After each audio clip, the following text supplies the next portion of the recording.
hell no! They said death row! We said hell no! They said death row! We said hell no! They said death row! We said hell no! They said death row! We said hell no! They said death row! We said hell no! They said death row! We said hell no! They said death row! We said hell no! Real quick, I want to do a variation on one of my favorite chants. They said death row. We said hell no! They said death row. We said hell no! They said death row. We said hell no! That's right. Let's be very clear about what happened today. We won. The people saved Kenneth Foster. And we the people made history. The Save Kenneth Foster campaign began on May 30th of this summer after hearing that Kenneth had received an execution date. It was a reasonably attended meeting, kind of disorganized, pretty hectic, and there were a lot of early wrong turns, early distressing things that happened. Who could have told you that we would have been standing here today? That's right. That's right. If you had told pretty much anyone on the streets in Texas that a group of people could have organized to halt an execution in the belly of the beast, in the state that has executed over 400 people since 1982, with the governor that has executed more people than any in American history, they would have laughed in your face. But we did it. And this tells us a lot, that it can be done, that the belly of the beast is vulnerable. We have made a big dent in the armor of Texas today. And I, for one, intend to exploit that and ride that momentum as far as it will take me, right up until abolition. And I know that the rest of y'all are with me. I've talked to the Fosters today, and they are on cloud nine, and they are grateful, and they are prepared to keep fighting. So, let's celebrate today. Let's celebrate this week and keep celebrating. But let's also learn the lessons of what we did. We know we can win in Texas. We know we can stop executions in Texas. And there is no reason to stop now. Kenneth is a fighter. Kenneth has from the beginning seen this fight as larger than him. And we should follow his lesson and follow his spirit and continue struggling, continue fighting. Thank you, everyone, for all that you did. On behalf of myself, on behalf of Keith, the Save Kenneth Foster campaign, and the Foster family, it means more than you could ever possibly know. We won.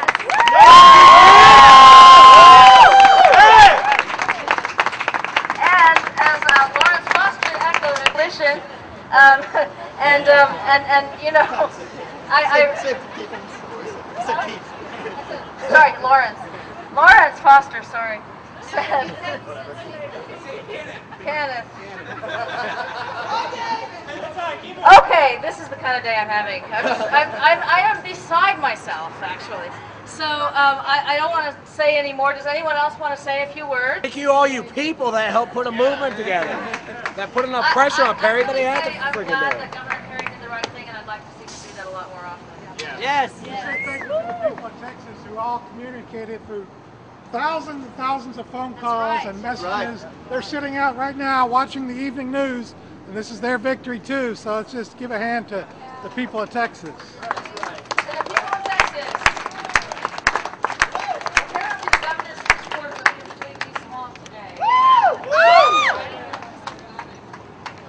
I know, understandably, we're all feeling grateful for the actions that were taken by the governor and the Board of Pardons and Paroles, but we shouldn't forget that there were actually 2 executions this week, yesterday and the day before. It's a sickening pace.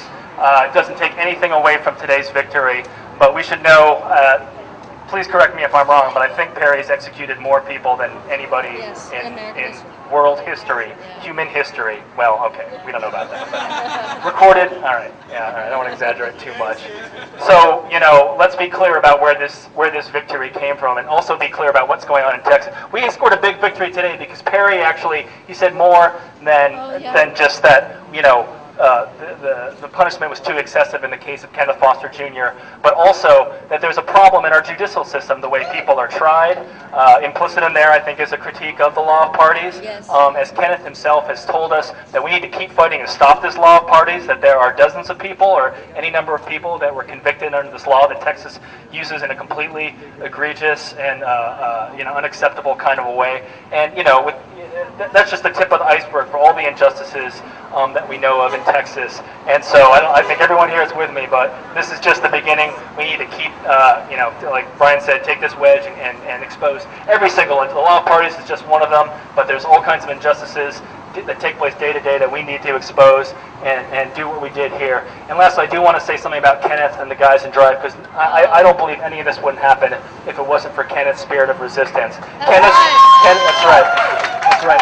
Kenneth set the tone, he set the pace, he never gave up, he called on everybody to stand up and fight.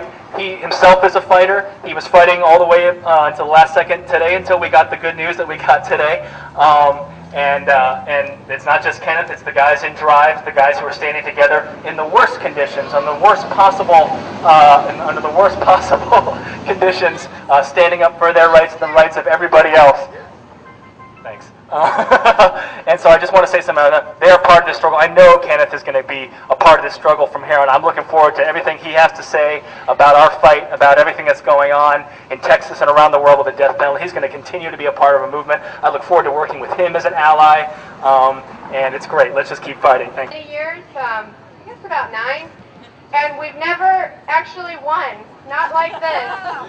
We lost a lot of good people: Shaka Sankofa, Francis Newton, Odell Barnes, Betty Lou Beats, Carlos A. Tucker. I mean, the list goes on, and my friend Justin Fuller. But we've never had the feeling that we have today. I don't even know what to do with this feeling, because I've never had it. It's like the feeling of victory that we actually won. And all I can think about today when I first heard the news was about Kenneth's 11-year-old daughter, Nidisha Foster, and how she must feel.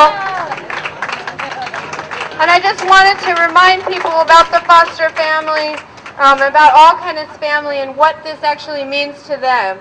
Because, it means a lot to our movement, it means a lot to the bigger...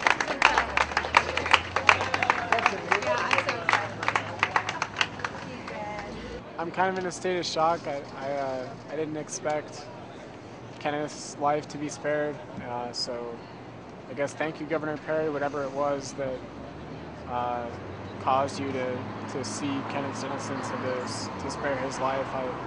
I hope that continues, and that you realize that there are hundreds of others who are on death row here in Texas, and that really none of them deserve to die either, whether they're innocent or guilty. It's not really for you to make that decision, but I don't know. Thanks for keeping Kenneth alive.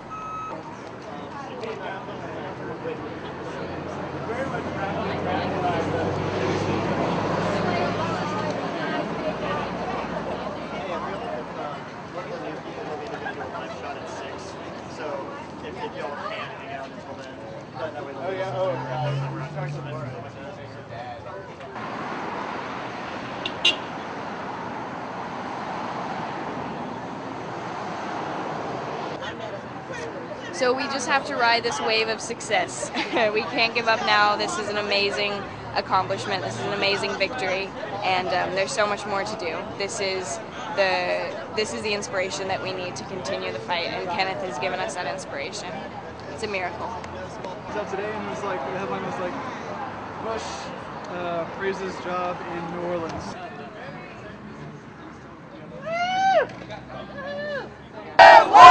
We are the people too! A little bit louder! 3! Can we say Kenneth Foster won?